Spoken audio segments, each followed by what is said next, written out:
Koinot oldidagi ilm fanning eng katta paradoksi.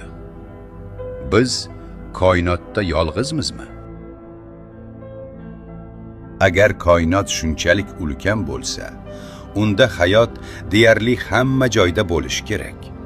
Yuzlab milliard galaktikalar, har birida milliardlab yulduzlar va ehtimol trillionlab sayyoralar.